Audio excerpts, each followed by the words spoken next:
Di sini siaran luar negeri All India Radio, seksi bahasa Indonesia, acara media sosial.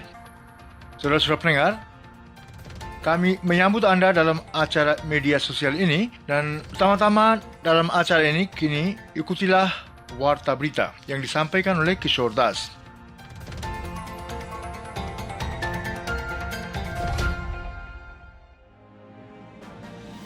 Pasukan Pakistan terus terlibat dalam pelanggaran gencatan senjata tanpa alasan, demikian kata Kementerian Luar Negeri.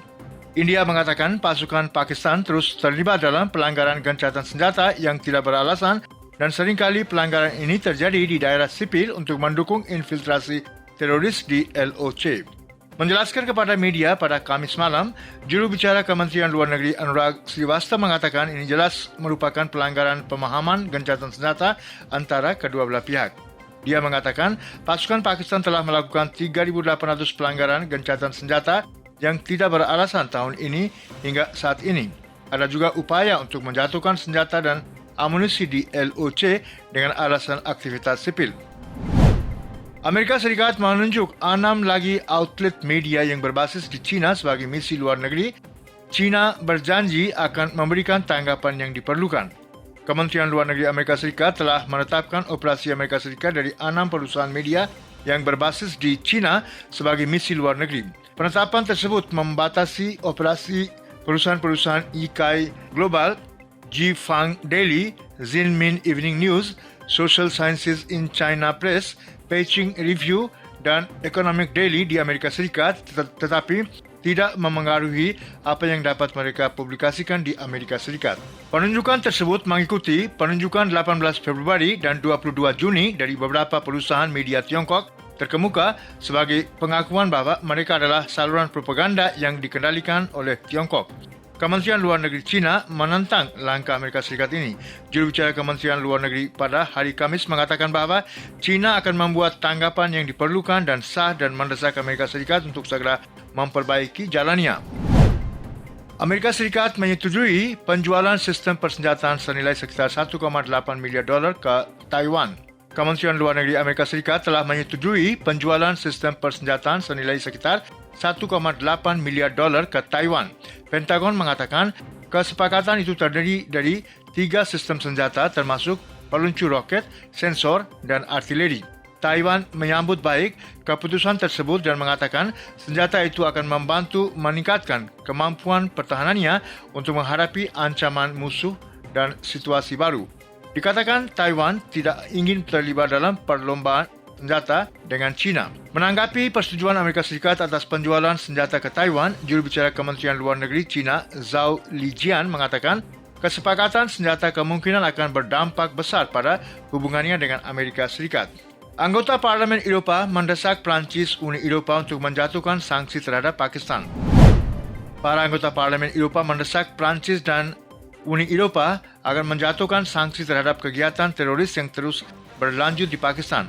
Anggota Uni Eropah Ryszard Czarnecki, Fulvio Martuscello dan Zahna Garcia mengajukan permintaan tersebut melalui surat kepada pemerintah Prancis dan Uni Eropah. Langkah ini dilakukan menjelang peringatan 73 tahun penyerbuan Pakistan ke Jammu dan Kashmir. Dalam surat tersebut, anggota parlemen menyatakan bahwa sejak pembentukannya, Pakistan telah menimbulkan kegiatan-kegiatan dahsyat yang besar sekali di dunia.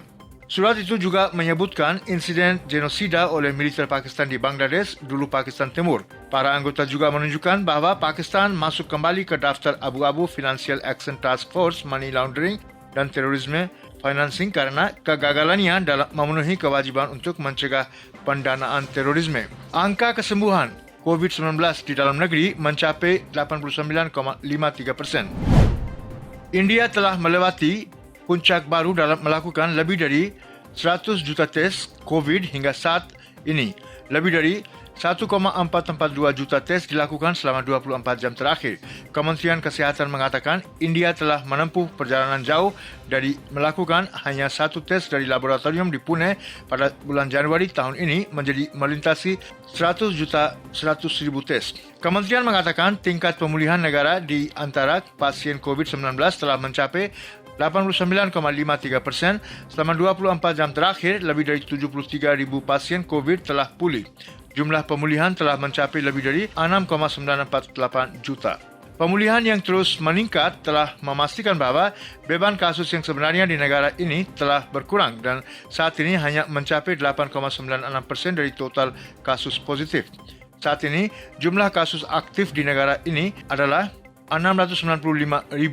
Dalam 24 jam terakhir, 54,366 kasus baru dilaporkan menjadikan jumlah total kasus positif di negara ini sejauh ini menjadi lebih dari 7,7 juta. Pelabuhan Maritim Bangladesh diminta untuk menggerakkan sinyal peringatan 4 saat depresi dalam di Teluk Bengala terus berlanjut.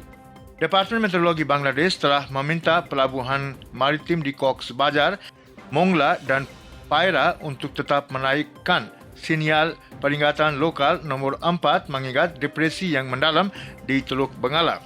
Dalam buletin cuaca khusus yang dirilis pada pukul 9 pagi pada hari Jumaat, BMD mengatakan bahawa depresi dalam di Northwest Bay dan daerah sekitarnya telah bergerak ke timur laut.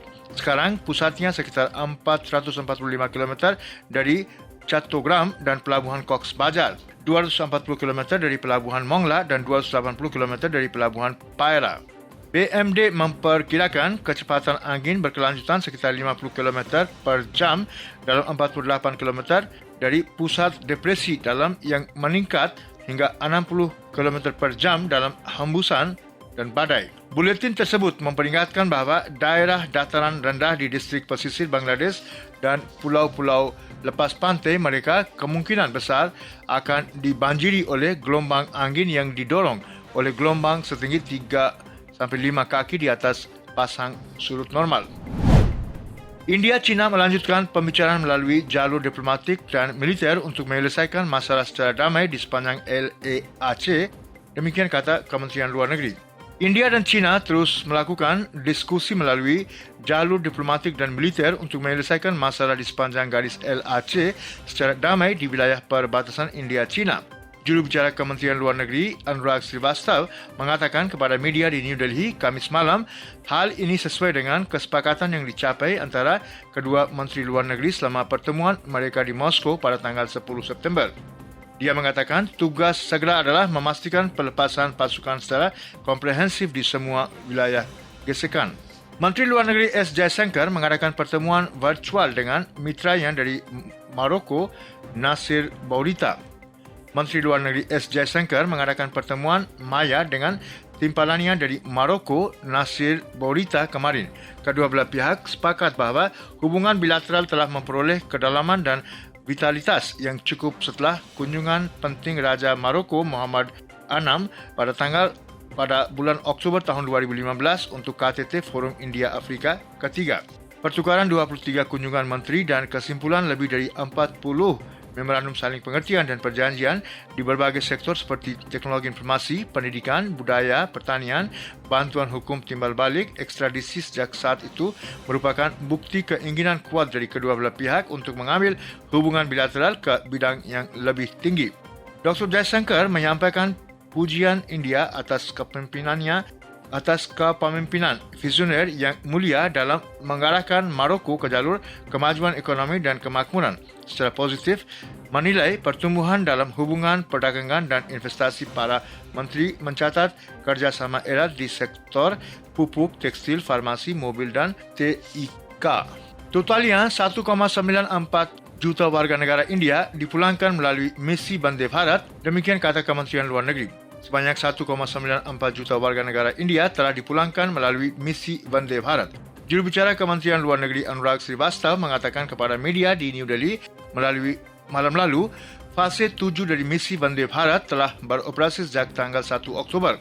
Dari 1,050 penerbangan internasional yang dijadualkan dalam fase ini, 690 penerbangan telah dioperasikan dari 20 negara, menjangkau 22 bandara di seluruh negeri dan memulangkan sekitar 130,000 orang. Donald Trump dan Joe Biden bertukar pendapat tentang penanggulangan COVID-19 pada debat terakhir Presiden Amerika Serikat. Dalam perdebatan kepresidenan Amerika Serikat, Donald Trump dan Joe Biden bertukar perdebatan tentang penanganan pandemi COVID-19.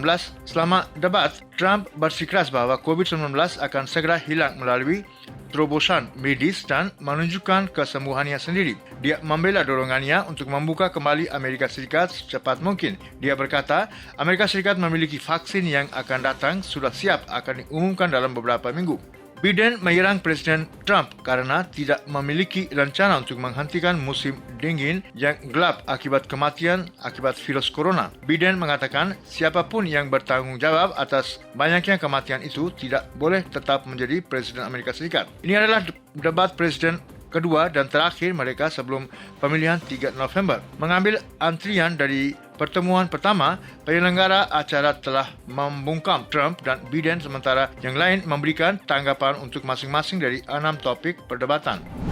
Perdebatan pertama mereka diselingi oleh interupsi yang sering terjadi membuat kedua orang itu saling berbicara.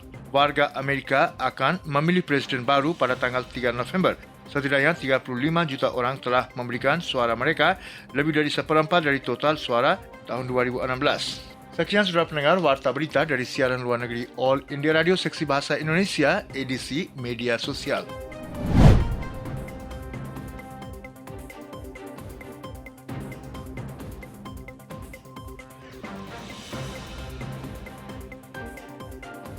Di sini siaran luar negeri All India Radio Seksi Bahasa Indonesia, acara media sosial.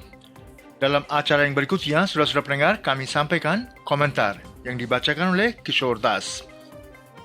Hubungan antara India dan Maroko dimulai pada abad ke-14 ketika penggelana dan penulis terkenal dari Tangier, Ibn Battuta melakukan perjalanan ke India.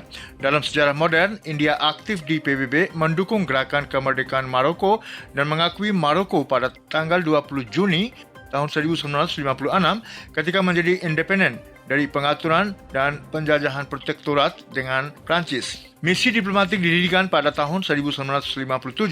Selama bertahun-tahun, India dan Maroko telah menikmati hubungan yang ramah dan bersahabat dan hubungan bilateral telah menyaksikan pertumbuhan yang signifikan. Wakil Presiden India Dr. Zakir Hussain mengunjungi Maroko pada tahun 1967.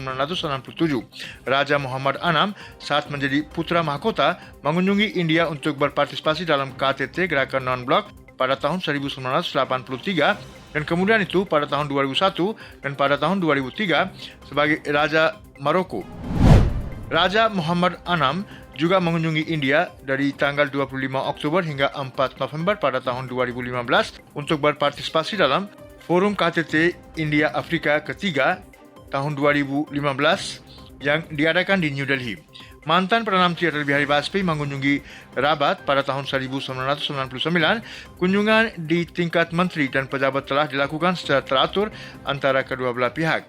Menteri Luar Negeri Dr. S. Jaishankar mengadakan pertemuan maya dengan Menteri Luar Negeri Kerjasama Afrika dan Ekspatriat Maroko dari Kerajaan Maroko, Nasir Bourita. Kedua belah pihak sepakat bahawa hubungan bilateral telah memperoleh kedalaman dan vitalitas yang cukup setelah kunjungan penting Raja Muhammad VI pada bulan Oktober tahun 2015 untuk KTT Forum India Afrika yang ketiga. Pertukaran 23 kunjungan menteri dan kesimpulan lebih dari 40 memorandum saling pengertian iaitu MOU dan perjanjian di berbagai sektor seperti teknologi informasi, pendidikan, budaya, pertanian, bantuan hukum, timbal balik, ekstradisi dan lain-lain. Sejak saat itu merupakan bukti dari keinginan yang kuat di pihak keduanya untuk mengambil hubungan bilateral ke bidang yang lebih tinggi. Menteri Luar Negeri menyampaikan pujian India atas kepemimpinan visioner Raja Maroko dalam membawa Maroko ke jalur kemajuan ekonomi dan kemakmuran. Secara positif, menilai pertumbuhan dalam hubungan perdagangan dan investasi, kedua menteri mencatat khususnya kerjasama erat di sektor pupuk, tekstil, farmasi, mobil, TIK. Mereka selanjutnya sepakat bahawa MOU atau perjanjian yang telah disepakati dalam 2 tahun terakhir di bidang keamanan maya, penanggulangan terorisme dan antariksa memberikan kerangka kerja yang kuat untuk membangun fondasi hubungan yang kuat dan komprehensif. Para menteri sepakat bahawa kedua belah pihak harus mempercepat penyelesaian MOU kerjasama pertahanan dan program pertukaran budaya agar dapat ditandatangani lebih awal. Kedua belah pihak membahas pendekatan nasional masing-masing untuk menghadapi tantangan pandemi COVID-19. Dr. Jaishankar berterima kasih kepada Bourita atas dukungan pemerintah Maroko untuk pemulangan warga negara India yang terdampar di Maroko karena penangguhan penerbangan internasional setelah pandemi COVID-19. Baurita sebaliknya menyampaikan penghargaan dan pujian pemerintahnya atas fasilitasi India dalam ekspor komersial obat-obatan selama masa kritis ini. Kedua menteri melakukan pertukaran pandangan yang mendalam tentang isu-isu regional maupun global, termasuk reformasi PBB, perang internasional melawan terorisme, perubahan iklim, energi terbarukan, dan kerjasama di bawah mekanisme India-Afrika Forum Summit. Menanggapi pengarahan Baurita tentang perkembangan di Libya, termasuk pada dialog intra-Libya baru-baru ini di Bosnika, Menteri Luar Negeri memuji keterlibatan Maroko yang tegas dan konstruktif dengan semua pihak Libya sejak awal krisis dan kontribusinya kepada PBB, upaya yang bertujuan untuk menemukan resolusi dan penyelesaian damai melalui proses politik yang dipimpin dan dimiliki Libya dengan mempertimbangkan aspirasi yang sah dari rakyat Libya sambil menjaga kedaulatan negara, persatuan dan integritas teritorial. Baurit menyampaikan ucapan selamat kepada India atas terpilihnya pada kursi tidak tetap Dewan Keamanan PBB untuk masa jabatan tahun 2021 dan 2022 dan juga menyampaikan dukungan pemerintah Maroko untuk keanggotaan permanen India dalam Dewan Keamanan PBB yang diperluas. Kedua belah pihak menyatakan kepuasannya atas koordinasi erat yang sedang berlangsung antara kedua negara di berbagai organisasi internasional termasuk Perserikatan Bangsa-Bangsa. Dr. Jaishankar mengungkapkan dukungan India untuk upaya Sekretaris Jenderal Perserikatan Bangsa-Bangsa yang bertujuan mencapai penyelesaian politik yang realistis, bertahan lama, dinegosiasikan bersama dan dapat diterima baik untuk masalah Sahara dan mencatat upaya kerajaan Maroko ke arah ini. Menteri Luar Negeri mengulangi undangannya kepada Baurita untuk mengunjungi India jika situasi memungkinkan, yang diterima dengan senang hati oleh Menteri Luar Negeri Maroko. Sekian.